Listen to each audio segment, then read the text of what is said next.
Financial control सुनने में ये शब्द कितना भारी लगता है ना, जैसे कोई बहुत टेक्निकल चीज हो। लेकिन असल में इसका लेना देना नंबरों से उतना नहीं है जितना हमारी सोच, हमारे माइंडसेट से है। चलिए एक सवाल से शुरुआत करते हैं। हो सकता है ये सवाल थोड़ा अनकंफर्टेबल लगे। सोचिए अगर आज अचानक किसी की नौकरी चली जाए तो बिना कोई लोन लिए कितने दिन, कितने महीने गुजारा हो पाएगा? एक हफ्ता, एक महीना, या बस अगली सैलरी का इंतजार ही एक ऑप्शन है? और पता है, इसी सवाल का जवाब असल में किसी की भी फाइनेंशियल हेल्थ का लिटमस टेस्ट है। यही जवाब साफ साफ बता देता है कि कंट्रोल किसके हाथ में है, उस इंसान के या फिर अगली सैलरी के। तो चलिए इसी कंट्रोल की बात को थोड़ा और गहराई से समझते हैं। क्योंकि देखिए, पर्सनल फाइनेंस जो है ना, वो असल में पैसों का मैनेजमेंट कम और माइंडसेट का गेम ज्यादा है। पूरा का पूरा खेल सोच का है। और इस माइंडसेट के गेम में ना सिर्फ दो तरह के खिलाड़ी होते हैं। एक वो जो पैसे के मास्टर हैं और दूसरे जो पैसे के स्लेव यानी कि गुलाम हैं। और हैरानी की बात यह है कि दुनिया के लगभग 90% लोग जाने अनजाने में इसी गुलाम वाली कैटेगरी में जी रहे हैं, जिनके लिए सैलरी का आना बस एक टेम्पररी रिलीफ है और उसका ना आना एक बहुत बड़ा स्ट्रेस। असली आजादी तो भाई मास्टर बनने में ही है। अच्छा, इसको ना एक बड़ी सिंपल सी कहानी से समझते हैं। ये कहानी एकदम साफ कर देगी कि इनकम कितनी है इससे ज्यादा फर्क नहीं पड़ता। फर्क इस बात से पड़ता है कि सोच कैसी है। तो मिलिए अजय और विजय से। दोनों की सैलरी सेम है, 25,000 रुपए महीना, लेकिन पैसों को लेकर दोनों का नजरिया जमीन आसमान का है।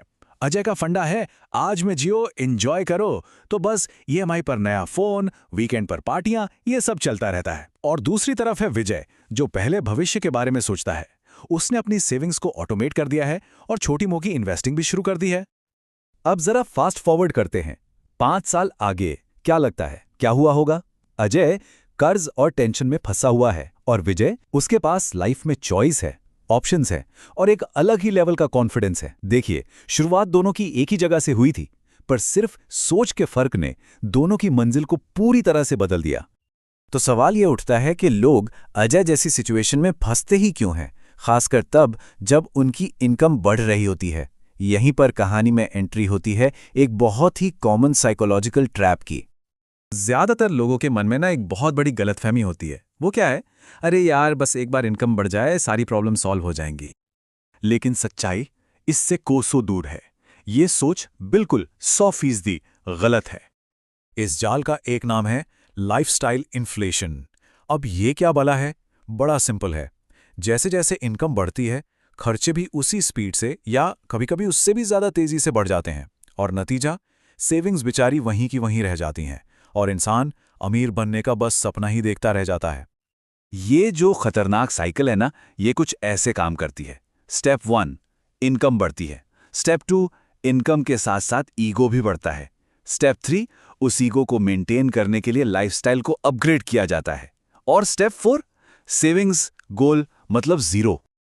लेकिन ये साइकिल चलती कैसे है? इसका इंजन क्या है? वेल, इसका इंजन है हमारी फीलिंग्स, हमारे इमोशंस, जो चुपके से हमारे वॉलेट पर कब्जा कर लेते हैं। ये एक कड़वी सच्चाई है। बहुत बार जब हम कुछ खरीद रहे होते हैं तो असल में हम सामान नहीं खरीद रहे होते। हम अपने इमोशंस को शांत कर रहे होते हैं, उन्हें मैनेज कर रहे होते हैं। चलिए इसके कुछ कॉमन एग्जाम्पल्स देखते हैं जो शायद बहुत जाने पहचाने लगेंगे। बहुत स्ट्रेस हो रहा है, चलो ऑनलाइन कुछ ऑर्डर कर लेते हैं। अरे दोस्त ने नया फोन ले लिया, कंपैरिजन में मुझे भी तो लेना पड़ेगा। कॉन्फिडेंस थोड़ा डाउन फील हो रहा है, चलो कोई ब्रांडेड चीज खरीद लेते हैं, अच्छा लगेगा। और पता है, हर ऐसी इमोशनल खरीदारी का एंड रिजल्ट क्या होता है? सिंपल है, कंपनी जीत जाती है और इंसान हार जाता है।